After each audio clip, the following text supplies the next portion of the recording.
Welcome here, Kern Holman with you in VE Sports.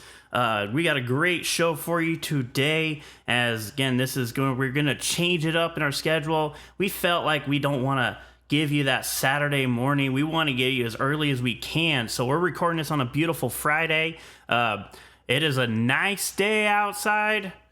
We have some tri-tip. We're cooking like always. My big thing, if you followed TikTok and Vern Entertainment, you know that I like to cook a lot. And someday in the future, adding to our wedding game, we would love to add kind of a catering side. So that's a work in progress. We're still far away from that, but you do know that I love to cook. So if you watch TikTok with Vern Entertainment, we are on there. You can see a lot of the cooking I do. Usually there's maybe one every couple weeks or one every weekend. It's a lot of fun, and it's really one of my favorite things to do, other than bring you guys some sports podcast. And we'll talk at the end of the show about our entertainment podcast, our main podcast that we've been kind of advertising the last couple of months, getting everybody ready for. We do have an official launch date, and it will be on Spotify and YouTube, but we'll go more information about that at the end of the show. So looking at what we've got for you today on this Friday, one thing at the end we'll also talk about is the NBA trade, where we were talking about Jrue Holiday, and after that Damian Lillard trade, and what was going to happen with Holiday, because they were saying, hey, we traded for you, we traded Lillard away, we got you in return, but we're going to trade you away. Right when we got done recording, they traded him. So we will have details about that trade at the end as well. But we're going to go through in our college football. We'll start with college football. We'll go through our picks. We got a huge weekend of games coming up this weekend, or as in tomorrow. A lot of fun games coming up in that one. We'll go through our picks, which we made our picks also last week, so I don't think anything's really changed in how we look at it. And then we'll go into the NFL, and there are some big announcements in the NFL, especially pertaining to the Chicago Bears. They had a wild game last night, and then they had a few things happen to them, as well as a legendary Bears player, Hall of Famer, passing away yesterday. We'll talk a little bit more about that, and then the trade that happened this morning with the Miami Dolphins and the Chicago Bears. So that's what we'll look at today. We're going to go ahead and kick it off with college football. And tomorrow, it is going to be a fun weekend of football. I know we've been finally, once you get into the conference games, there's always big rivalries happening right off the back. And we're looking at some Pac-12 games. We'll look at some other big games. And I think the big one that really highlights tomorrow is that red rivalry shootout. The red shootout, I mean, it's a fun one. Texas-Oklahoma is always a big game. We'll go a little bit into that once we get there. But we're going to start off with Oregon State at California. Oregon State coming in a 9-point favorite in that matchup. And Oregon State, after a big win last Friday night when they were able to take down Utah at home. And again, we talked a lot about that in our last show.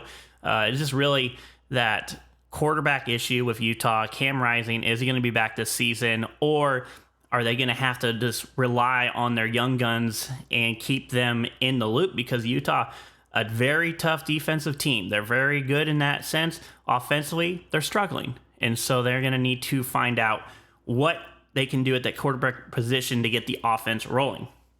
But Oregon State at California, they're on the road. California, 3-2. Oregon State, 4-1. California is a tough team. They are very interesting this season. And Oregon State on the road particularly don't play well. Like, if you've been a Bears fan, as I have been, you know that whenever they're favored in a game, it's kind of like a curse. Whenever we're the underdog, there's always a good chance that we might pull that upset or make it really interesting in that matchup. So now that we're seeing Oregon State as one of the top teams, at least top 15 teams in the country, and starting to be favored in these games, it makes you nervous, especially being a Beavs fan.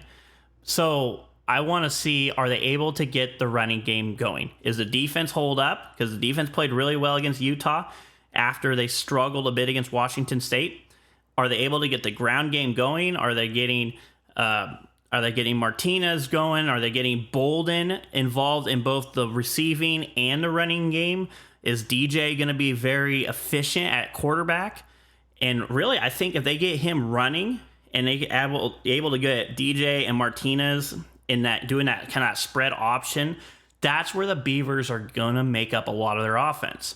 So if they can get that rolling against California, it could be a very interesting game. And I think Oregon State will be able to take care of business. 9 points is a lot in this kind of sense because, again, Oregon State is a heavily defensive team and run offense. So if they can get that going early, they could be in for a good game in that one, and hopefully they'll be able to improve the 5-1 after that matchup. Washington State at UCLA, another very good game. Washington State, Cam Ward coming off the bye week. How are they going to do on the road? Because that playing at Pullman's one thing. I mean, Washington State at Pullman's very tough to beat, whoever you are. And you could be a top team, you could be a low team, it doesn't matter. When you're playing the Cougars at Pullman, it is going to be a tough night for you. Now, on the road, are they able to keep their unbeaten season against UCLA, who another team in this Pac-12, which is very capable of a couple wins here and there against big teams, could be right into that title conversation. So I think with that matchup, I still like Washington State in this sense, but it's really going to depend on how Cam Ward is able to get that offense moving against this UCLA defense. Arizona at USC. I don't think USC is going to have any problems, but the thing with USC is their defense is struggling. And after last weekend's matchup against Colorado, where they were up by almost 30, 40 points by halftime, and then Colorado comes scorching back into that second half and makes it a 7-point game, it is concerning for the Trojans because the offense is there. The offense is always going to score points, and they're going to be probably one of the top offenses in the country. But defensively, are they able to stop when they need to make the stops? Because they have struggled here this season, and they're probably one of the lowest rated defenses in college football. So against Arizona, I don't think they're going to have any problems, especially at home. But it is concerning, especially heading into some of these bigger matchups where you're going to face either a Oregon or a Washington for the Pac-12 title or whoever is in that game. If you're able to get to that point, how are you going to stop teams? You can score. I mean, if you score 60 points, it's going to be tough for another team. But what if they hold you? What if they stop your offense and your defense can't stop anybody? That is concerning if you're a Trojans fan and how this season will end up for you. So I just want to see how that defense, if they're able to improve, they're definitely going to need to make some stops, and they're definitely going to have to improve defensively, especially when you get into some of these bigger matchups. And then again, Oregon and Washington are on the bye week. And I think that's suiting for next weekend's matchup when they will face each other. We'll go into our rankings, but again, they're ranked right now at 7 and 8. And that is a huge matchup, especially with playoff implications on the line, Pac-12 title game on the line. There's a lot of things going on with that matchup on next weekend, and we'll break that down with our next week's show a little bit more. But they are on a bye week this weekend, setting up for that big top 10 matchup next weekend. I can't wait for that game. It's going to be a fun one, especially between Bo Nix and Penix Jr., who's able to win that quarterback battle, especially as probably some of the top 2 quarterbacks in the nation right now. Other matchups, we already talked about it. Oklahoma at Texas. And you can't really say that it's Oklahoma at Texas in this matchup. It's pretty neutral. They're very close together. It's going to be 50-50. Either way, you're going to have Sooner fans, you're going to have Longhorn fans. It has been a huge rivalry, and we're excited to see how this one plays out. And our pick with this matchup, we're going to go with, I think, Texas. Texas has been playing pretty well. It's going to be very good for them to see this Oklahoma team. Another offensive battle between the two. Defensively, who's going to make that stop at the end? I think Texas, just by talent, is just a little bit. They're both well coached defensively and offensively, so I think coaching is right there. but who at the end is going to make that play? And I think Texas is more capable of making. I expect a high-scoring game. I expect a close game. And I just think Texas is going to squeak out that matchup. And that would be a huge win for their season, especially in the top 3 and going into this part of the conference where they're going to need every win to make sure that they get into top 4 into that playoff system. Other matchups that we're looking at, Maryland at Ohio State. We'll take Ohio State, Maryland with Tua's little brother at the helmet quarterback there. Offensively, they have been rolling this season. Ohio State, they're getting Ohio State at home. Very tough to play at any time, but at home, especially tough. And I just think Ohio State's able to, just a little bit more firepower than Maryland to win that matchup. LSU at Missouri. They had that huge double overtime game last weekend against Ole Miss. And I just think LSU is kind of going to rebound. They'll be on the attack on Missouri.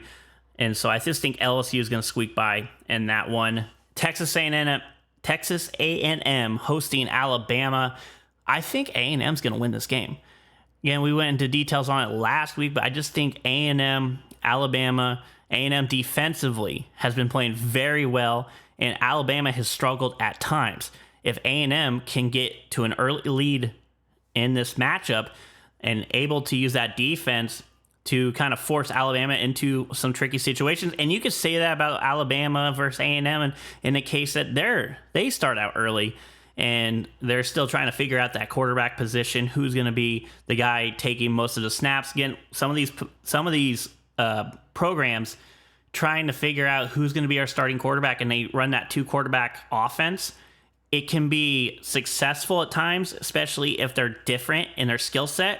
But if they're very similar and you're trying to figure out who's going to be the main guy to take those main snaps in those big moments, that's going to be where Alabama's going to have to figure that one out. So I do think that A&M, again, close game, but I think A&M's able to take it, especially I just think the main factor is they're at home. And then Georgia, Kentucky, undefeated, matching each other. Kentucky kind of coming out of nowhere. They've had success in the last couple of seasons. They have been playing very well this season, but at Georgia is tough. And Georgia being the number 1 team in the country, rightfully so. And talent-wise, they have shown, and they've had some struggles. I mean, they aren't blowing people out like they did last year, but I think you can account that to being these programs against them are getting better talent, especially with the NIL. And that's kind of a different situation in its own. That I'm not going to speak too much about the NIL. It is what it is. Players getting paid, players moving if they aren't getting playing where they want. And you can put that into your own kind of opinion on how you look at it. But that's kind of where these littler teams, they're able to build up their program is you're going against, hey, you're a 5-star prospect. You're a 3rd string on Alabama. You aren't getting any playing time. And if you want a chance, we can provide you a great situation here. Now, you aren't probably going to get the notice that you are at Alabama, but you can play here and get some exposure. And if you do well here, then that'll open the doors for your future. So I think in that case, for the NIL and these transfer portals, that is a great way for these smaller teams to build up their program, especially Oregon State. That is one that has really benefited from that portal. So I just think it's kind of a way, but that's just my take on it. And you can say what you want about scholarships and money and this and that. And, we talked, I remember doing an interview for the EO Connection. Again, you can go and listen to that on Spotify, the EO Connection, with when I sat down with Shannon Hartley and Ryan Smith. It's a fun interview if you have time. It's a long one. For me, it's different because I'm being the interviewee, not the interviewer. So that was fun, having people ask me questions. And we talked about that in NIL and sports for a little bit. And that's just my take on it, is that it's different. And I think with the way college football has progressed, and we're going to see more and more of it. One thing I saw yesterday is Caleb Williams. He's projected to be the number 1 draft pick in the NFL draft coming up this season. He gave out a list of his teams that he would only play for, as in if they would draft him. And he's benefited from this NIL deal being on commercials. He's on a Wendy's commercial. He's on all these different types of commercials with these different businesses, nationally televised commercials. And he's making money. I mean, he's already a millionaire. And he hasn't played one snap in the NFL. And he told him, hey, I've got another year of eligibility after the season.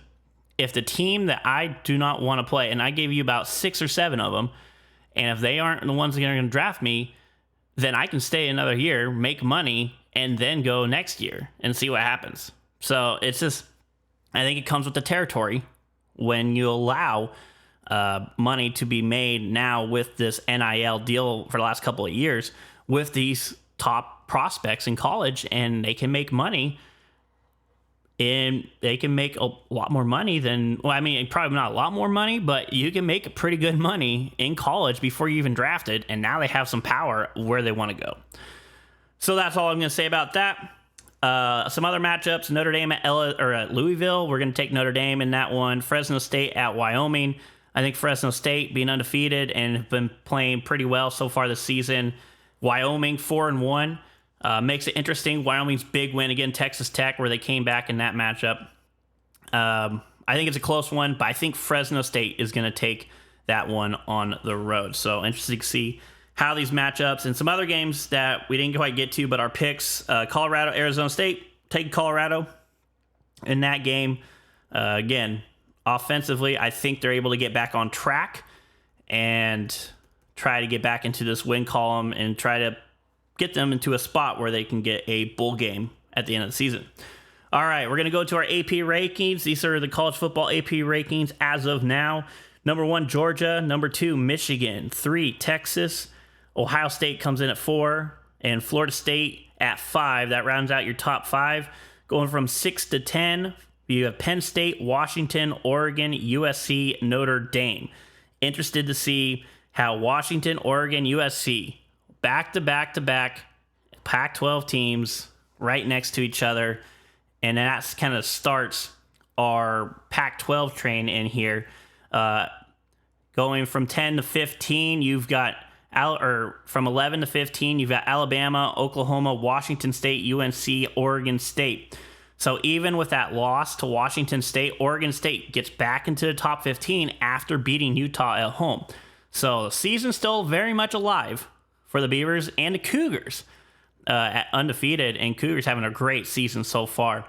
Again, we'll see how these matchups play on when they start facing, these teams will start facing each other in the Pac-12 to determine who will be our Pac-12 title contenders and who are going to be our champions heading into. And I think with this year, with the top teams being from the Pac-12, that there's a good chance that at least whoever wins the Pac-12 title game will be in that playoff top 4.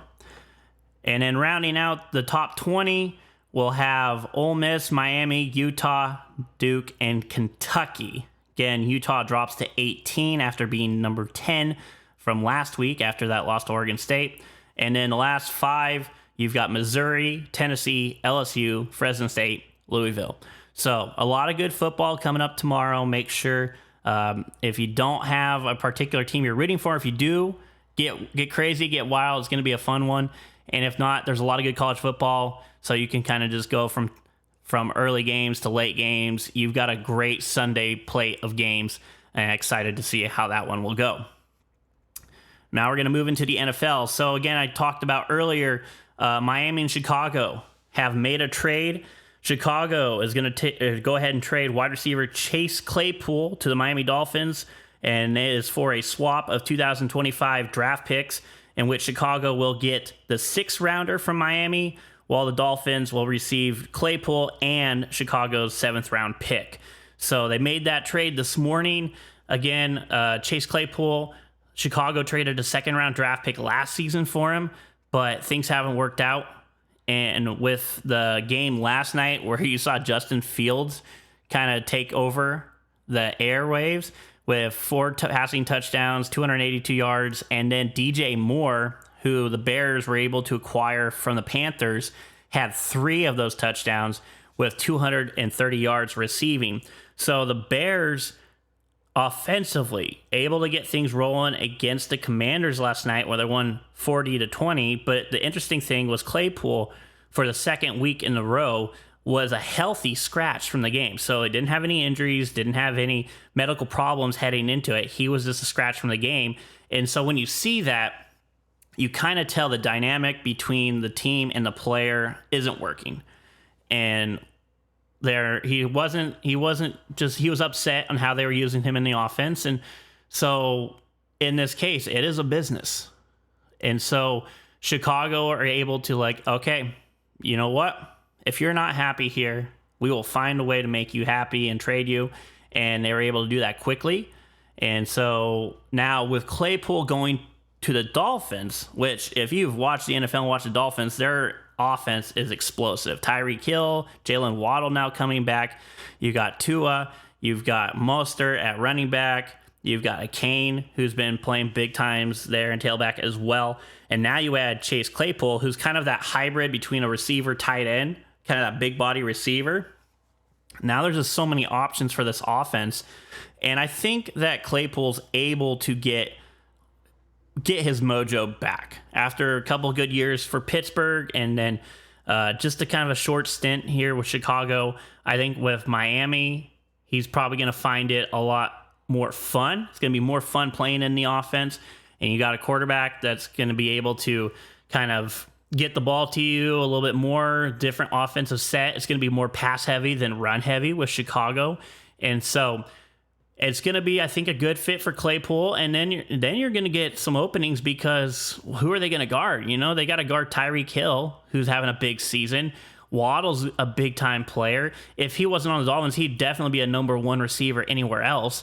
And now you add Claypool, who very young, big body, athletic. And if you're putting all your focus on Waddle and Hill, then that's going to open up some big-time plays for Claypool. So I just think it fits for both teams and what they're trying to do. So I think it was just a good trade all around. And so we're interested to see how that will progress here this season. We talked about it, Chicago, again, big win last night against Washington. And it's actually like their first win in almost a calendar year. It was like 350 days since their last win. So that was a big one for Chicago. And then kind of hearing some stuff going on this morning through some sport talk shows and stuff. They were saying, well, Justin Fields finally had a breakout game. And for Chicago, who will be realistic, probably going to be a top 3 or top 5 draft pick, if not the number 1, have the number 1 pick. And with a lot of these quarterbacks that are coming up in college that are going to be available that they think are generational talents, do you trade Justin Fields? Because Justin Fields, again, they drafted him high, but if he's having big games like that and at a very young age, then he has a lot of assets that could be attained to acquire him from these different teams that need a quarterback, especially who could be a franchise quarterback for their team.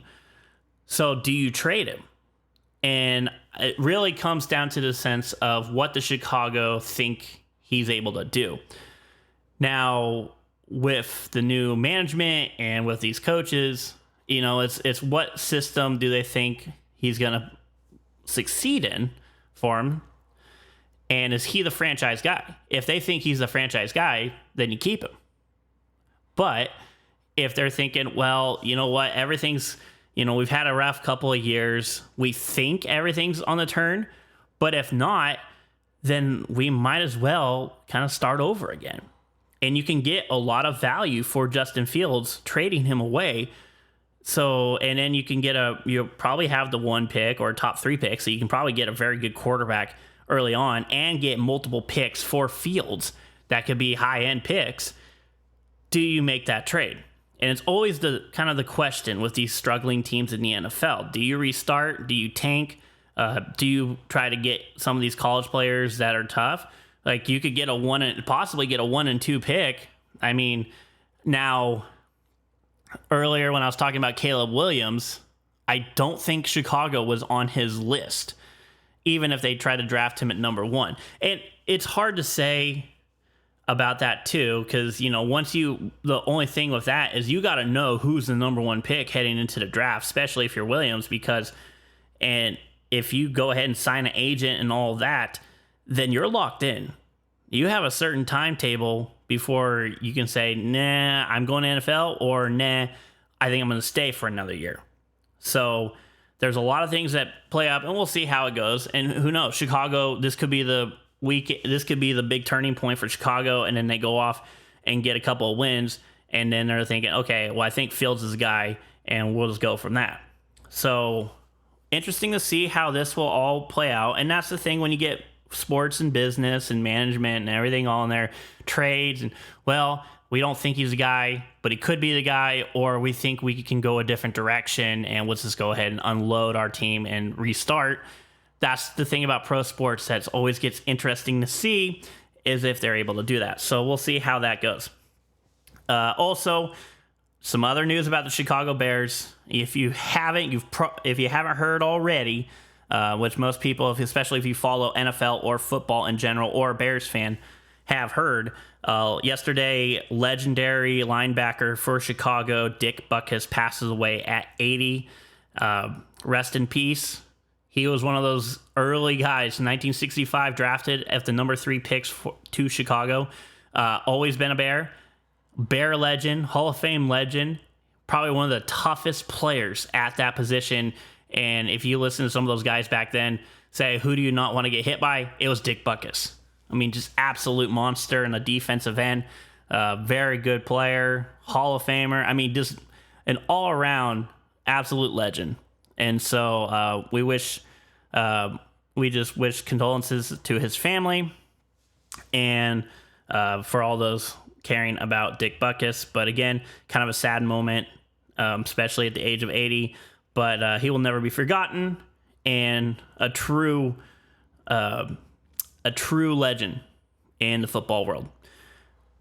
Now we're going to move on into our scores and picks from last week, where we did better than we thought.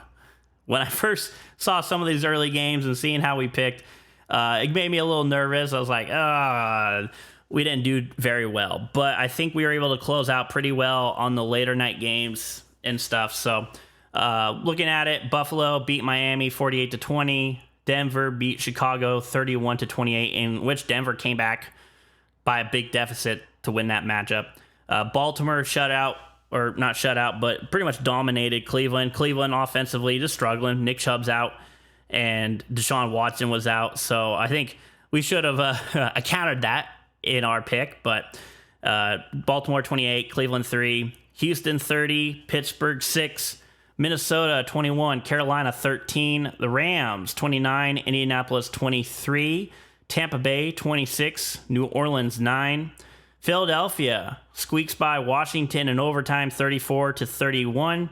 Cincinnati, my Bengals, we're not looking good. Burrow's still banged up. We're going to have T. Higgins out most likely for this next game with a rib injury. Jamar Chase, just trying to get him involved with the offense. Joe Mixon, offensive line struggling. Defensively, if the offense isn't going defensively, we're on the field 90% of the game, and it makes us tough, especially against these teams that we're going to face in conference play or in division play. Tennessee 23, Tennessee 27, Cincinnati 3.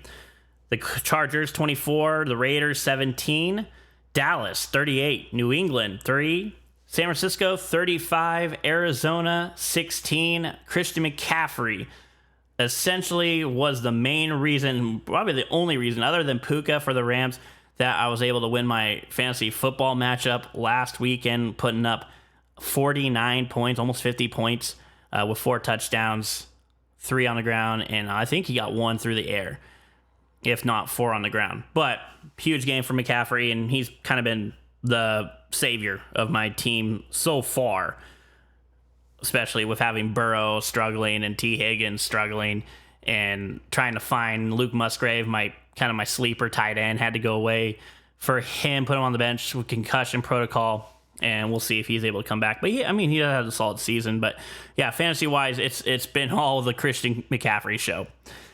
Kansas City 23, New York Jets 20, a very good game, and I think kind of a relook at this Jets team where Zach Wilson looked good. He actually looked pretty well, and able to read some defensive. He was able to read the defense, make some plays, scramble around. The offensive line blocked better. Able to get Breece Hall involved was huge on the running game, and the defense made some big stops against the Chiefs. But again, very, very well experienced team in Kansas City. They were on the road, but kind of a star-studded game. And I think every Chiefs game now is going to be star-studded because you're going to see old T Swizzle up in the press box rooting for Kelsey. Now, again, there's no confirmation if Travis Kelce and Taylor Swift, but again, you've seen a lot of them hanging out and stuff, so who knows? But whenever you watch a Chiefs game, prepare to watch about 10 or 15 minutes of video clips of seeing Taylor Swift in the press box. So, Chiefs fan, get ready. It's a media storm for your guys' games. And in that Monday night game, Seattle 24, New York Giants 3. That was a good game for Seattle. And I think the big news of that was getting Jamal Adams back, but then having him go out with a concussion.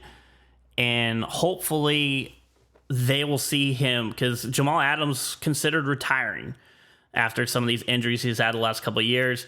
But at 27 years old, hopefully we will see him be healthy and make progress through the season. Looking at how we did pick-wise, we did okay, 9-5. Again, we struggled the early ones, but then the last main games throughout Sunday and Monday night, we were able to do pretty well. So that kind of saved us in the season, or with our picks for that week. Going into the NBA, we talked about it a little bit earlier, but the big news was Jrue Holiday gets traded to the Celtics from Portland for center Robert Williams III, other known as the Time Lord is his nickname in the NBA. Guard Malcolm Brogdon, a 2024 first-round pick from Golden State, and a 2029 first-round pick from Boston. Again, they announced this trade literally moments right after we got done recording and finishing last week's podcast. So we wanted to include it with this one because we told you that we would. And I think that's a big one for Portland because there was speculation that Portland might trade Malcolm Brogdon for possibly some more assets to the team. But it sounds like Brogdon wants to play for Portland. And kind of the same thing, Portland wants him to play, be that kind of that veteran guard. Because you're going to have Anthony Simons, you're going to have Scoot Henderson, Shaedon Sharpe in that backcourt. And a defensive mind and veteran in Malcolm Brogdon is huge. And I think he'll be able to help out and mentor those guards, especially with the young talent. And again, you add DeAndre Ayton. Robert Williams is a very good center defensively and offensively. He could be a very solid kind of a backup role position, or he'll probably be the backup center for the most part. And so I just think Portland's actually added pretty good depth, and I think they're a sneaky team.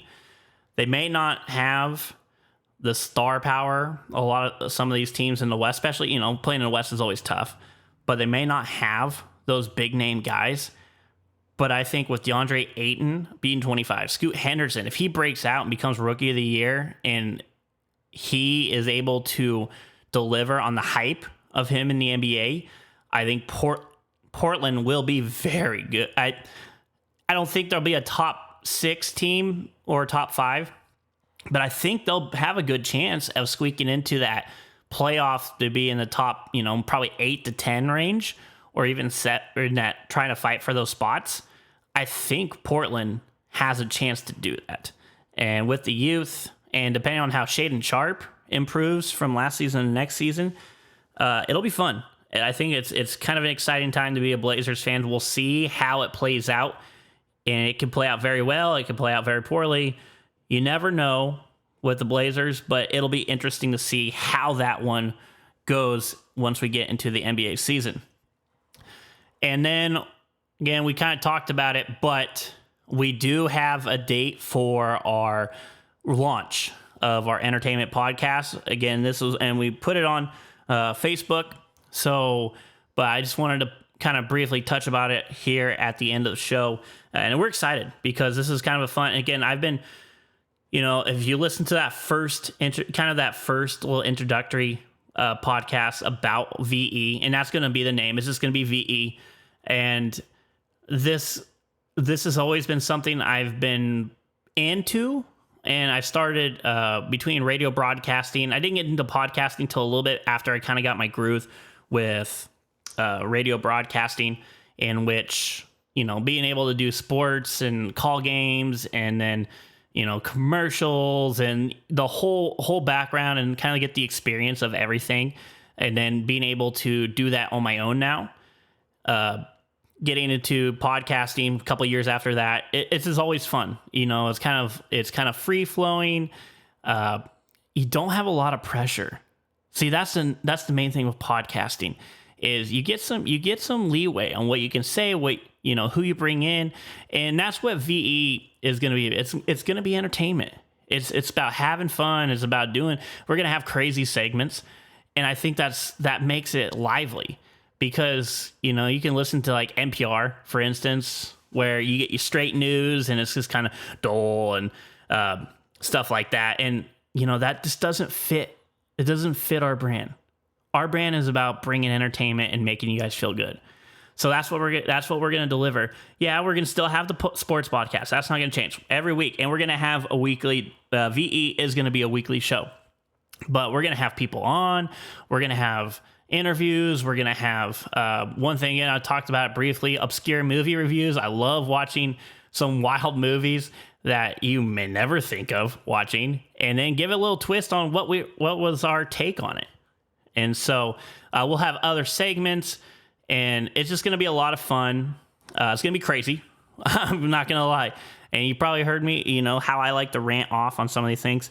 I think that's the main thing with this podcast, is it's going to be controlled chaos, would be the best way I could put it, in which we're going to have, it's just going to be fun. You're going to be listening to one thing, and all of a sudden we're going to go on a wild journey, way wild journey.